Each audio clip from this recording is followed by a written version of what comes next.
I was on a train, staring at my phone, wondering why it was that a man I didn't know terribly well had sent me a photo of a sausage roll.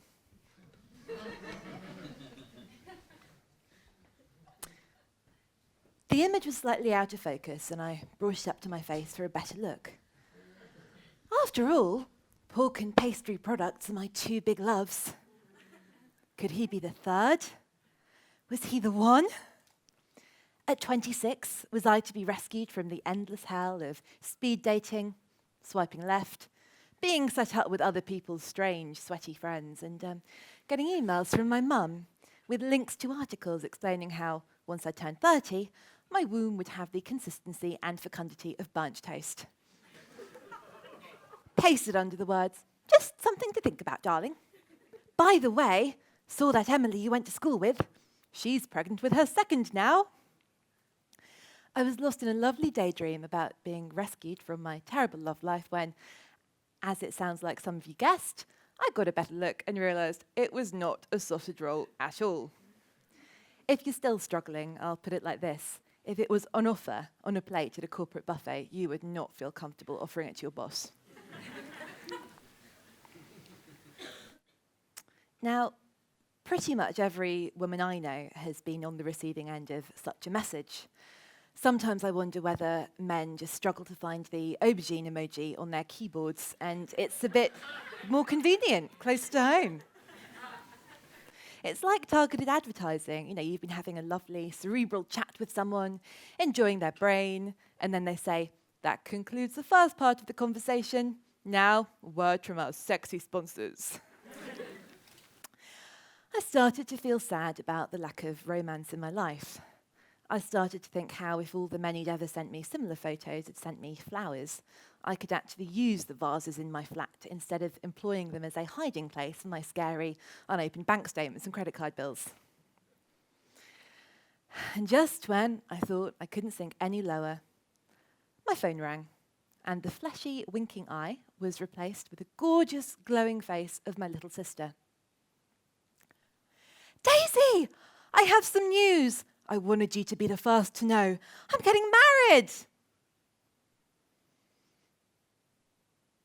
Oh, darling. Oh, that's marvelous. Oh, I'm so pleased. I could not be happier for you. Oh, love. Oh, I'm going through a tunnel. Call you back. I hung up. I hate her, I thought. Then I burst into tears. Now, as a feminist, I don't believe marriage will solve anyone's problems, especially not the problem of strange men sending you stranger pictures. But it is a milestone, and our 20s are full of milestones. It doesn't matter whether or not we actually meet them. There's enormous pressure to do so, and it comes from our family, from our friends, and from ourselves. I think there's a sort of perfect, idealised version of our 20s, like the Photoshop family album version. The one that seems completely out of reach, and the one that, on dark days, seems to be happening to everyone in the world but you. Then there's the real one, in which many more hours of Netflix are watched, bowls of cereal are eaten, and bank cards declined. It's a story of heartbreak, despair, and overdraft charges, told through the medium of Snapchat and WhatsApp. To illustrate, I give you a tale of two 20s, the perfect one and the real one. Your perfect 20s starts when, after 3 years of hard work and dedication, you get a first from university.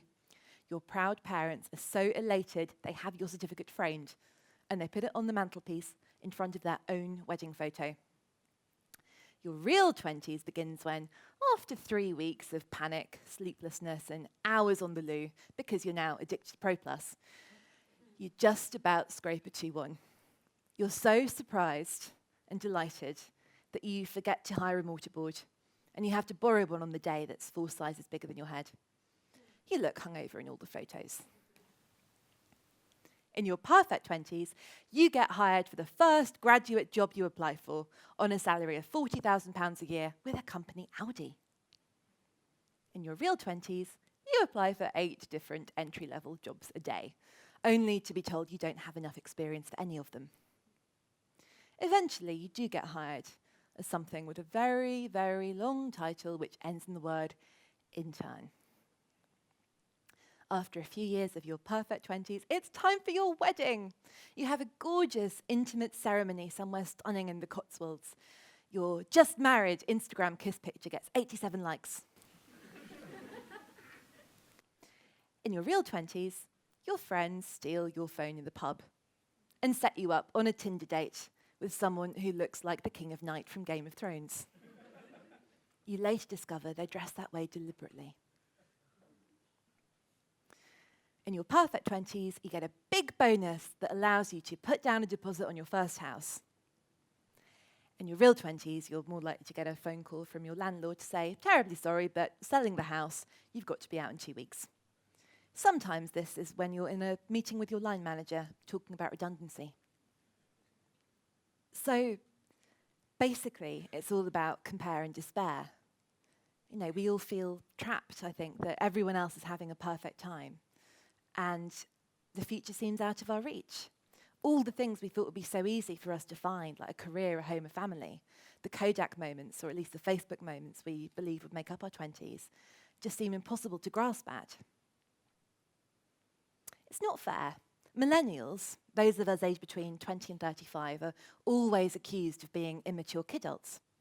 Of course we're not growing up. We're going travelling, or launching unfeasible startups, or customising our trainers. But when youth unemployment is at its peak, and when the majority of us are locked out of the housing market, what are we supposed to do? It's impossible to move ahead and dream about our future when so many of us are trapped by our present circumstances. I'm Grazia's agony aunt, and I get a huge number of letters from young women who feel trapped by the expectations other people have for them and the fact that they're unable to meet them. About a quarter of these letters are about money, another quarter are about work, and roughly 1 in 2 are about relationships and people who are sad because they can't even find the person to share the joy and despair of their future and their lives with. I've given the matter a lot of thought, and after reading these letters, writing back and having a good think, I've come up with 3 very general rules for living to help them, and hopefully you. Rule 1, always be incredibly kind to yourself. Sometimes in life we are faced with decisions and there's one option that's best for us. It shows we love ourselves and want good things for ourselves and believe in ourselves. And there's another option that we don't really want to take, but we're just so frightened of other people being angry with us or not liking us that we feel obliged to choose that one. But if you always choose the first option, you're always acting with your best interests at heart. Rule 2, make your mental health as much of a priority as your physical health. When 1 in 4 of us, me included, will experience anxiety, depression, or other issues, we have to make good mental health practice a priority and bring it into our everyday lives. This could involve meditation, medication, counselling, exercise, mindfulness, or any combination of the above. And rule 3, have faith in yourself. Life is scary and difficult, but you got this, all of you.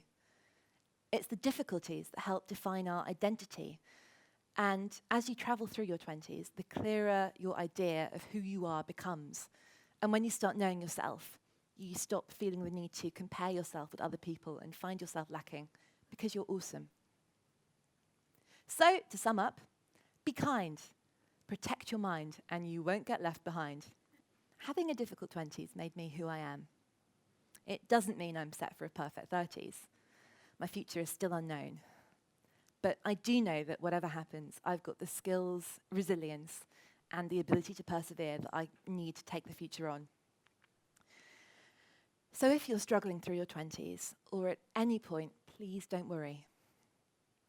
Just focus on working out the difference between what other people want for you and what you want for yourself, and pursue the last one like you're being chased by a bear. Ultimately, you will not go wrong if you just remember these things. Hope for the best, smile through the worst, and always be very mindful of your surroundings when you're opening your picture messages. Thank you.